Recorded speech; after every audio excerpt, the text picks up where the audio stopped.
Champion লিগে পরপর দুটি ম্যাচ হারার পর রিয়াল মাদ্রিদ নাকি হারিয়ে গিয়েছে। চ্যাম্পিয়ন লিগে পরপর দুটি ম্যাচ হারার পর রিয়াল মাদ্রিদ নাকি চ্যাম্পিয়ন লিগ থেকে ছিটকে পড়ে গিয়েছে।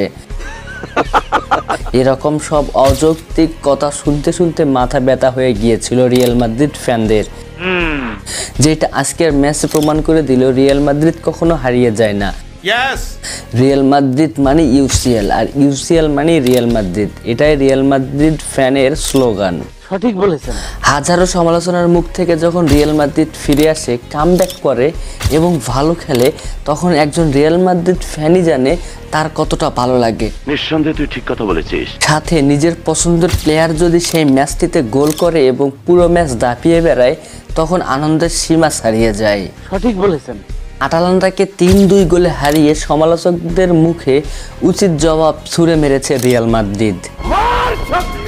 সমালোচকদের মুখে এক বালতি সমবেদনা নিক্ষেপ করে এমবাপ্পে আজকে গোল করেছে। যদিও ম্যাচের শুরুতে একটা গোল মিস করেছিল, তারপরও আজকে একটা সফলভাবে সুন্দর একটা গোল করেছে আজকের ম্যাচে। এই কারিশমার কারণেই তুমি বেঁচে আছো। সাথে রয়েছে বেলিংহামের আগুন ঝরা পারফরম্যান্স, এবং বেলিংহাম আজকে একটা গোল করেছে।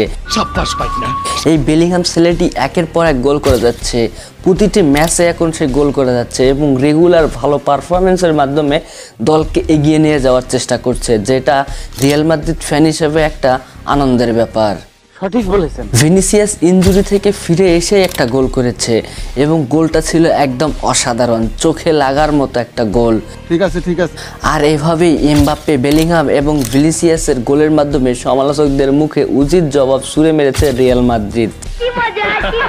পুরো খেলাটাই অসাধারণ হয়েছে, কিন্তু ডিফেন্সিভ লাইনে একটু সমস্যা আছে, যেটা কারবাহাল যাওয়ার পর থেকে ডিফেন্সিভ লাইনে অনেক ধরনের সমস্যা দেখা গিয়েছে এবং প্রত্যেকটা ম্যাচে তার প্রতিফলন ঘটেছে। সঠিক বলেছেন। কিন্তু মিডফিল্ডের অবস্থানটা শক্তভাবে ধরে রেখেছিল রিয়াল মাদ্রিদ। যদিও স্ট্রাইকারে এমবাপ্পের কিছু ভুল রয়েছিল বেশ কয়েকটা ম্যাচে, কিন্তু আজকের ম্যাচে অসাধারণ একটা গোলের মাধ্যমে ম্যাচকে জিতিয়ে নিয়ে যেতে অনেক সাহায্য করেছে। 10-এ 10 পাইছে। যদিও এমবাপ্পে ইনজুরি হয়েছে, জানি না ইনজুরির মাধ্যমে কি হবে, কতদিন খেলতে পারবে না, হয়তোবা খুব তাড়াতাড়ি ফিরে আসবে।